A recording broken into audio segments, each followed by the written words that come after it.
Olá, pessoal!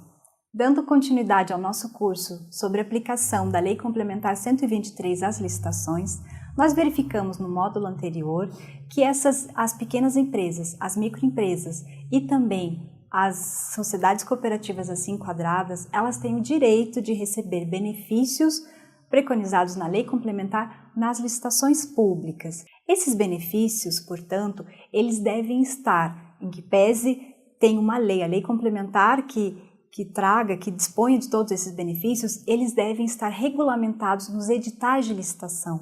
Os editais, eles são a lei interna da licitação.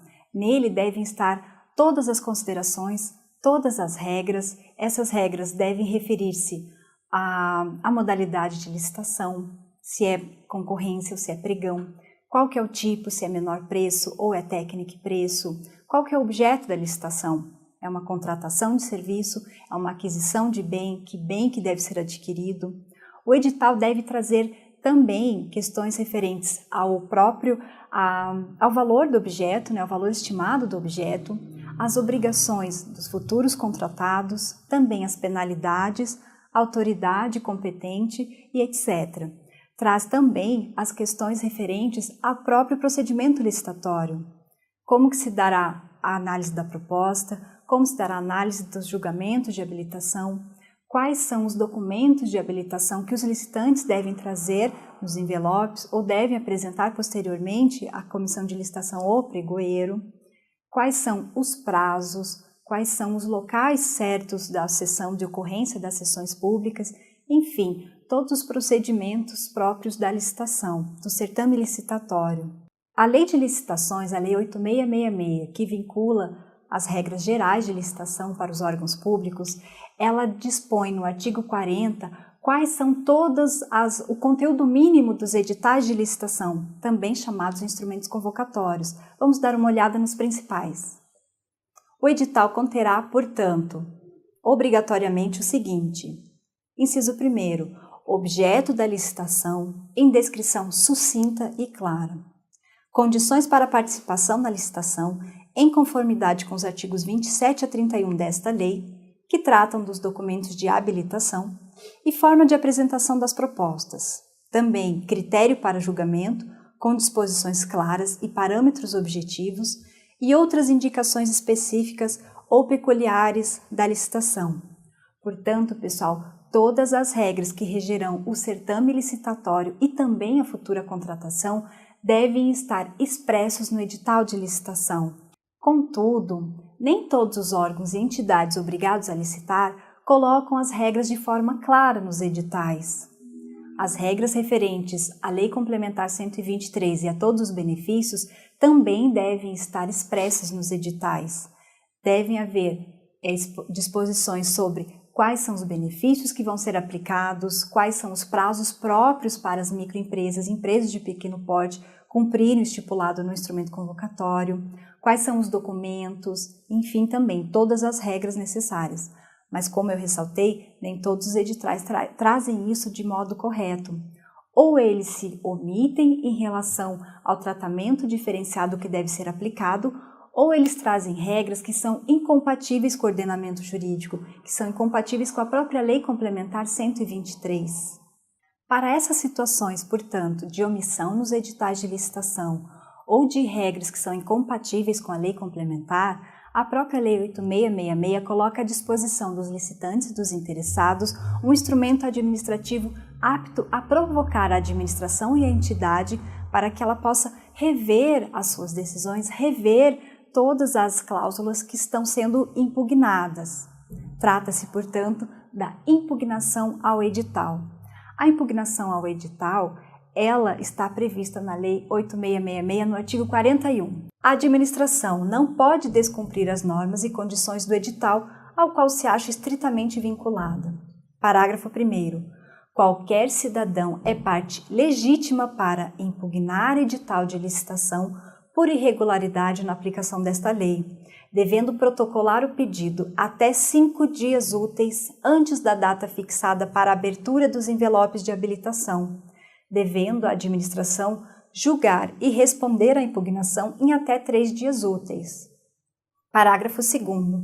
Decairá do direito de impugnar os termos do edital de licitação perante a administração o licitante que não o fizer até o 2º dia útil que anteceder a abertura dos envelopes de habilitação em concorrência. Essa regra, então, vincula todos os licitantes e vincula também a administração pública, todos aqueles entes que realizam licitação. Essas regras sobre a impugnação do edital também devem estar previstas no próprio edital. Em relação às modalidades de pregão presencial e pregão eletrônico, a Lei 10.520 de 2002, que é a lei que dispõe sobre as normas gerais sobre essa modalidade, não previu a impugnação.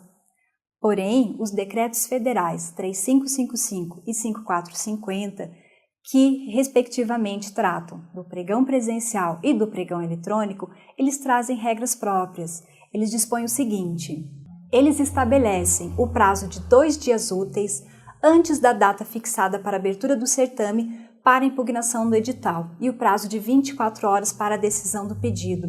Esse prazo é mais curto nos pregões porque os pregões têm um prazo menor de publicação, de divulgação do edital, e eles são mais céleres também, por isso o prazo para impugnação é menor. De todo modo, o edital deve trazer também esses prazos.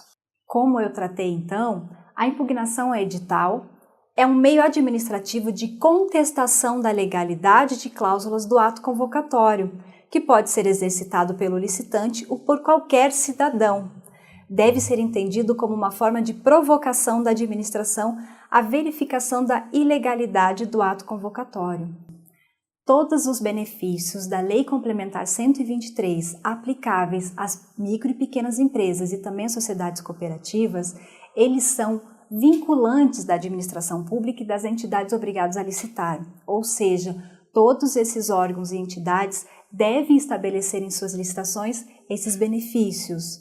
E esses benefícios, como regra, devem estar expressos nos editais de licitação ou nos instrumentos convocatórios. Se eles não estiverem expressos ou se houver alguma regra que esteja contrária à lei complementar e em prejuízo das pequenas empresas, poderá haver a impugnação administrativa do edital. Como se dá essa impugnação? Primeiro, o licitante deve observar as regras do próprio edital, verificar os prazos para impugnação, como que deve se dar essa impugnação, se deve ser encaminhada uma correspondência, se pode ser por e-mail, se deve ser pessoalmente entregue para protocolo, qual que é o prazo correto, qual que é o local que deve ser encaminhada essa impugnação. Em relação ao prazo, é importantíssimo ressaltar que se ultrapassado o prazo, o licitante perde o direito de impugnar administrativamente o edital. Ele só poderá se socorrer depois no Poder Judiciário, mas administrativamente ele não poderá mais questionar as cláusulas do edital. Ainda, a impugnação deve ter um objeto. Esse objeto deve ser o apontamento dos vícios do edital. O licitante ou interessado deve verificar qual que é a cláusula que é ilegal ou qual que é a omissão e expressamente colocar os artigos da Lei Complementar e da Lei 8666 que tenham sido violados, para que fique claro o objeto da sua impugnação. Deve descrever a cláusula ou apontar a omissão de modo fundamentado. E, por fim, deve solicitar a correção do ente licitante, que deve se manifestar de modo tempestivo. É muito importante ressaltar que o fato de impugnar o edital não impede a participação do licitante ou do interessado. Ele não pode ser alijado do processo licitatório simplesmente por ter questionado administrativamente as cláusulas do edital, até porque há o dever de autotutela da administração. Se há alguma ilegalidade, a própria administração pode verificar, mas se ela não verifica, os demais interessados e os licitantes têm também esse direito. Eu trago, ao final, um acórdão do Tribunal de Contas da União com o seguinte entendimento, que, mesmo que os editais de licitação não tragam disposições acerca dos benefícios que devem ser aplicados às microempresas e empresas de pequeno porte, isso não impede que o benefício seja aplicado. Por quê? Porque a Lei Complementar 123 assim determina a aplicação do benefício. Representação, irregularidades em pregão, pedido de cautelar. improcedente a representação.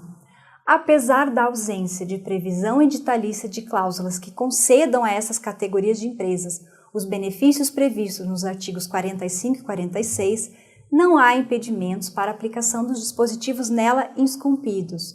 Essa decisão do TCU, portanto, ela vem para auxiliar as microempresas e empresas de pequeno porte, ou seja, aqueles órgãos ou entidades da administração pública ou administração privada que não contemplarem os benefícios, ainda assim elas devem aplicá-los nos seus certames, ainda que não ocorra impugnação do edital.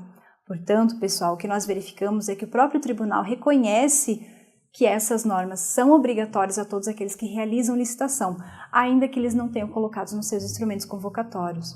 De todo modo, a impugnação ao edital é um direito de todos os interessados e de todos os licitantes que podem impugná-los assim que verificarem qualquer tipo de ilegalidade.